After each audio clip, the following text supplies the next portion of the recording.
V kraju Černobil so pred več kot 40 leti zgradili jedrsko elektrarno. Za njene delavce so v bližini zgradili tudi novo sodobno mesto Pripjat. Jedrska elektrarna je posebna tovarna, ki proizvaja elektriko. Deluje tako, da v svojem središču, imenovanem reaktor, z jedrsko energijo segreva vodo. Jedrsko energijo dobimo s cepitvijo atomov urana. Pri tem se sprosti velika količina toplote, ki spremeni vodo v paro. Ta para poganja turbine, ki nato proizvajajo električno energijo. Tak način proizvodnje elektrike je zelo učinkovit in ni odvisen od vremena, a zahteva izjemno visoko raven varnosti. Na enem od delov ali blokov černobilske elektrarne, ki je začel delovati leta 1983, so 3 leta kasneje izvedli varnostni test.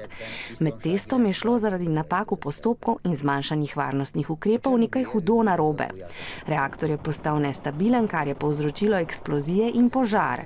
Sprožile so se velike količine radioaktivnega sevanja. To je energija, ki nastane pri razpadanju nestabilnih atomov in je za živa bitja nevarna. Ena od težav černobilske nesreče je bila tudi počasno in pomanjkljivo obveščanje. Oblasti so želele nesrečo sprva prikriti, zato so začeli prebivalce evakuirati šele približno 36 ur po dogodku.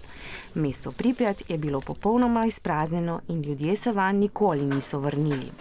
Reaktor ni imel dovolj močne zaščitne zgradbe, ki bi eksplozijo in radioaktivne snovi zadržala, zato so te ušle v okolje.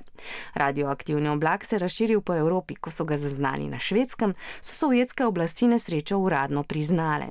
Novica pa je v Slovenijo prišla približno 3 dni po eksploziji. Takratne oblasti so uvedle previdnostne ukrepe, kot so prepoved uživanja sveže zelenjave, omejitve pri pitju deževnice in uporabi mleka, ter opozorila otrokom, naj se ne igrajo v mokri travi, saj se radioaktivnost prenaša tudi s padavinami. Po ocenah je bilo sevanju izpostavljenih približno 8,4 milijona ljudi. Černobilska nesreča je postala pomembno opozorilo za ves svet. Po njej so varnostne standarde jedrskih elektrarn močno zaostrili, uvedena so bila strožja mednarodna pravila in nadzorni sistemi izboljšani. Zato so danes podobne nesreče izjemno malo verjetne.